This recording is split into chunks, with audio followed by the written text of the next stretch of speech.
The MARTA Green Line is unique in the fact that it only has one stop of its own, but there's a lot more to the story than just this. Let's head out to Bankhead to find out.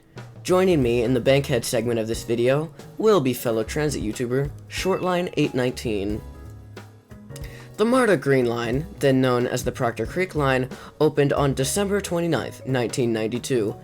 Originally, it was actually part of the Blue Line, as can be seen on older maps. The keen-eyed among you may have noticed that the line went past Bankhead with no stops. Why is this? Well, in the original planning documents, the line would have continued north, past Bankhead to serve Perry Homes, a public housing project completed in 1954, with 1,100 housing units for African American families, some of which relied on public transportation. Perry Homes is tucked away on the northwest side of town, just off Perry Boulevard.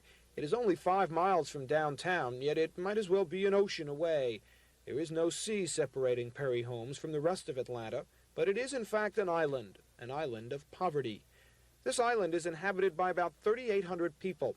That makes it larger than many Georgia cities. But Perry Homes has a lot less than even the smallest of towns when it comes to the amenities of life. Because you kind of distant away from town, and not too many places around here to go for the entertainment. It's sort of like in the country in a way. Everything come down one street. You see the same old thing every day. Every day. And then some folks say they don't come to Perry Home because it's too violent out here. What make violent? People don't talk. People don't understand each other. There are very few stores out here. There is a laundry, a pool hall, a gas station, one grocery store, a record shop, and that's about it. Most businessmen don't consider this a good place to open up shop, and that makes it hard for the people living here. So, why didn't the Green Line ever go to Perry Homes? Seems like the community could have definitely benefited from transit. Well, that can be attributed to the fact that there were not a whole lot of funds for MARTA at the time, and most of the funds they did have went into the Olympic extensions, and to revitalizing the areas around the stadiums instead of actually investing in the people who lived in the city. But that aside, Perry Homes was demolished in 1999 to make room for the new West Highlands development. Still, to this day, West Highlands does not get any rail service from MARTA. Yeah, so there's provisions down there and down there to expand this platform to accommodate 6 cars. If you look over here, it's kind of provisions. Like, see, they could put a platform here. Yeah, they'd have to tear that out. Yeah, probably, but no, it'd work. There's more provisions on that side. Yeah, as I said, this feels most like, this gives me Franklin Avenue shuttle vibes. Yeah, kind of. But yeah, this was meant to go a lot further, so voiceover me will cover the history of the extension to Perry Homes. This is Shortline819. Go give him a sub. I'm here too. Yep. MARTA is cool. Yep, very cool. This feels like, I think I said this, I don't know if you guys have the camera, this section from Ashby to Bankhead almost gives me like Franklin Avenue shuttle vibes. It really does. Like the 2-car station, 2-car trains. It's not single tracked though. No, it isn't, which is really interesting, but... No, it's like if the Franklin Avenue shuttle interlined with the, the Brighton Beach line? Something like that, Something like that. Yeah. But like terminated like somewhere random, like, I don't know. I don't know New York geography very well. Yeah, this is like if we had a subway line that started at King Street Old Town and went to downtown Alexandria, and it was just 2 cars. It went from like Braddock Road to from like, Eisenhower Avenue. Braddock Road, yeah. Oh, there's the MARTA train. There's the MARTA train. We're having a discussion about transit YouTuber Sammy Marco. Go subscribe. Yeah. Now that we've covered the west side, let's turn our attention to what the Green Line could have been past Edgewood Candler Park. Unlike the Perry Homes extension, this one was actually partially built. You can even see remnants of it if you know where to look. The line would have branched off between Edgewood Candler Park and East Lake. It would run up to North Druid Hills Road, with stops serving Emory University and North Decatur. If you ride MARTA from Edgewood Candler Park to East Lake, you may notice some tracks splitting off from the main line. While the tracks do eventually end, the track bed continues into a fully built tunnel portal, which has never seen any service.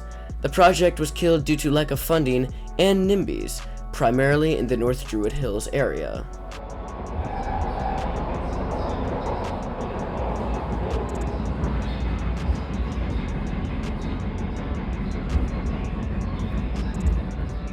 So this is East Lake Station on the MARTA Blue Line. This is one stop east of Edgewood Candler Park, which is where the Green Line ends. And just outside of this station, well, I shouldn't say just outside, it's like a 5-minute walk, there are remnants of what the Green Line could have been, so we're gonna go see those. So you're gonna wanna walk west from the station just a little bit along this bike trail here that parallels the tracks. So you're gonna wanna pass this railroad crossing and continue on the MARTA tracks still above. So coming up right here, you can start to see the tunnel provisions.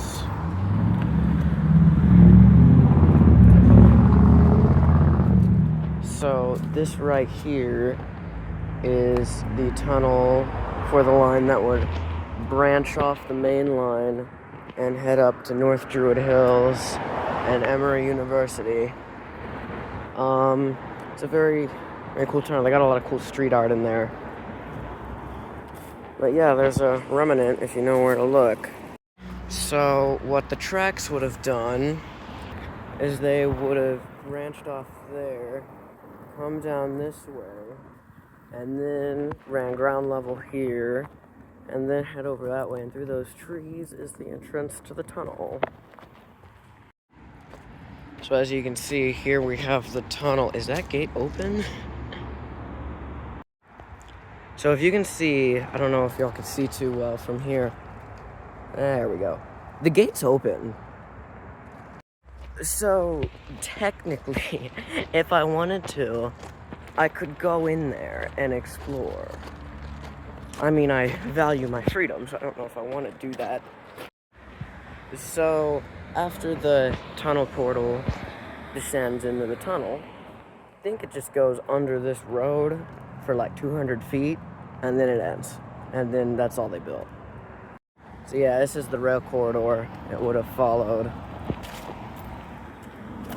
Would have gone just across here, and then along that corridor, which this ends up going to Emory, North Druid Hills, and I think eventually it goes to Tucker and Lawrenceville, but I could be wrong. Have a check open railway map. I'm so used to having internet on the DC Metro that I forget that the internet does not exist. Oh yeah, internet does not exist on MARTA, and we're just stopped in the tunnel outside of College Park, y'all. What's gonna happen next?